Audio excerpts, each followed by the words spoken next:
YouTube, what's going on, and welcome to my NBA Finals preview of the Cleveland Cavaliers versus the Golden State Warriors. As I'm sure many of you know, and pretty much everyone watching this video will know, the Cleveland Cavaliers and the Golden State Warriors meet in the NBA Finals. Neither team has won a Finals in many years, with the Cavs have never won one all time, but LeBron James has led the Cavs to their first finals since he left, and also Steph Curry and Klay Thompson have definitely been fantastic for the Golden State Warriors this season, leading them to the finals. So this is just a huge matchup. The best team in the NBA record-wise, and the Golden State Warriors are in here, and probably the best player on the planet, LeBron James, leading his Cleveland Cavaliers, the hometown kid.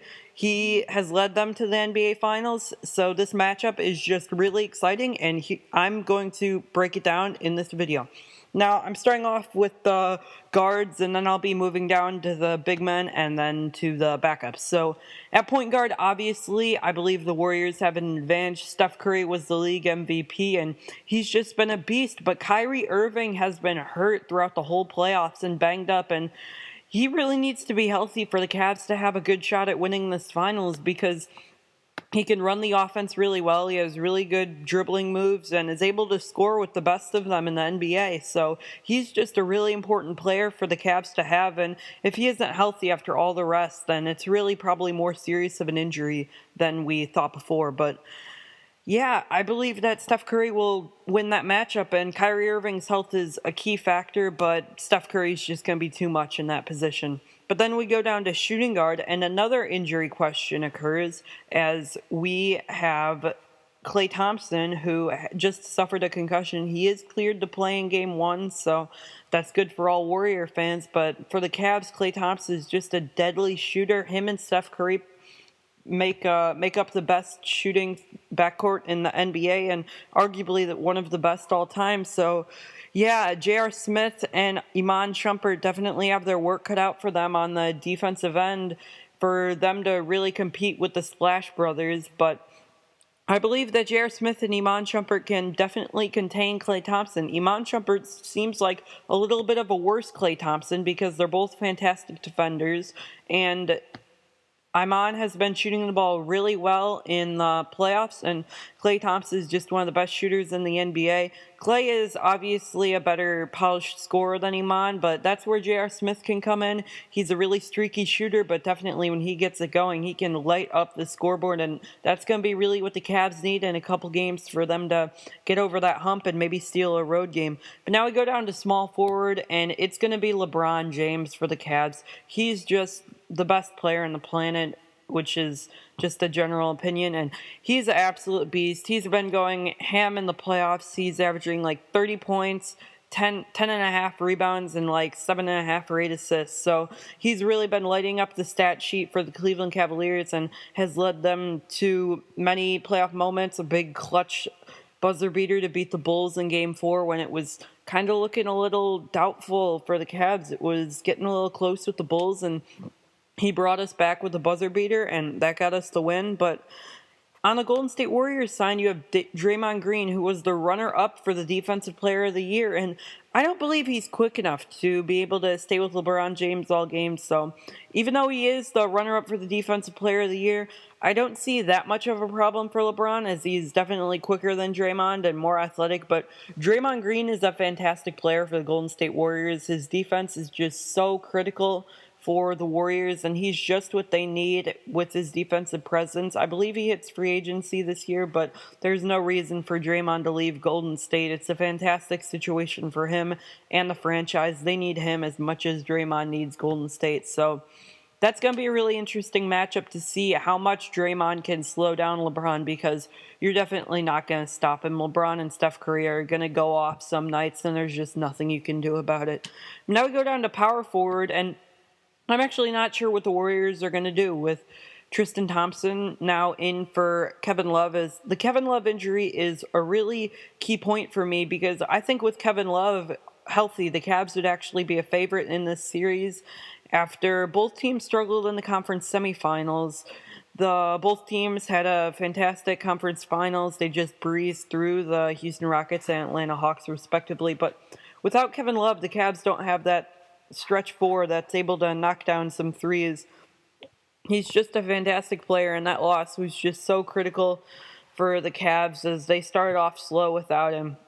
But I believe that with Tristan Thompson in the game, the Warriors might go big and start Maurice Spates instead of the usual starter Harrison Barnes. And I think that would be a smart move because Spates is able to match up offensively and defensively with Tristan Thompson. And also, Tristan Thompson is just such a fantastic rebounder. He's been putting in work in the playoffs. He's been hustling everywhere, getting so many offensive boards. I think if you put Harrison Barnes on him, then Tristan Thompson's just going to eat him alive on the glass, and that's just not going to be good for the Golden State Warriors. So I think that Spates needs to be in the game. And then at center, this is probably the worst matchup of them all. Timothy Mozgov versus Andrew Bogut. Now, I believe Mozgov has the upper hand in this matchup. He's just a lot quicker than Bogut, as Bogut's getting kind of old in age, and Mozgov has just looked really athletic. But Mozgov hasn't been playing much at the end of the game, so we'll see if maybe Tristan Thompson is at center, and with Mozgov on the bench, then maybe Barnes will be in the game, and then the Cavs might go small with LeBron at the 4. So we'll see what the Cavs do at the end of the game, but at the start it'll probably be Mozgov versus Bogut, and that's just an interesting matchup as I don't think Bogut is a really good center, and I don't think he's able to match up with Timothy Mozgov. Now going on to the bench for the Cavs, you got Dellavedova coming in at the backup point guard, and then probably Iman coming in at backup shooting guard. They're two very capable players. They're capable shooters, and they're just pretty solid. Dellavedova is kind of being known in the playoffs this year for injuring people, but he's just a scrappy player. He's a hustler, and I kind of enjoy him on the Cavs as he brings something different to the table. And for the Warriors, it's pretty much just Leandro Barbosa on the backcourt benches. He can score pretty well. I mean, he's a kind of streaky shooter, and then Sean Livingston is pretty much just a backup point guard whenever Steph Curry needs a break. So he doesn't play that much, but he's still very capable when he comes in. So, yeah, then we also go to the backup small forward, and this is where Golden State has a huge advantage in Andre Iguodala. But Sean Marion doesn't play very much at all, so it shouldn't be too much of a concern, as I believe Iguodala will be going up against LeBron James. I think Iggy is also a very capable defender of guarding LeBron James. He's very athletic, and now taking in that sixth man role for the Warriors with Draymond Green emerging. He's really been working really well in that role and has become a very solid player, and not much of a star as he was with the 76ers, but he's still very athletic and a very good player for the Warriors and could be very vital to stopping LeBron James. And then we go up to the backup big men and really only got Kendrick Perkins for the Cavs, as he's just a big body who doesn't play very much and just isn't that great overall. And then for the Warriors, you have a little bit more, as you have Festus Ezeli, as he's just another big body. He could be able to contain the Cavaliers center Timothy Mozgov. I think maybe even a little bit better than Andrew Bogut would, because he's more athletic and he's younger, so he might be able to contribute defensively for the Warriors. But my prediction for the Cavs versus Warriors, I think this is a fantastic series. I think it goes the distance, but I think Game 7 in Oracle Arena, I think it's just too hard for the Cavs to get a win on the road against the best home court team in the NBA, as I think the Golden State Warriors do get a win 7. It'll be a fantastic series. I'm going to be rooting for the Cavs, but I don't know.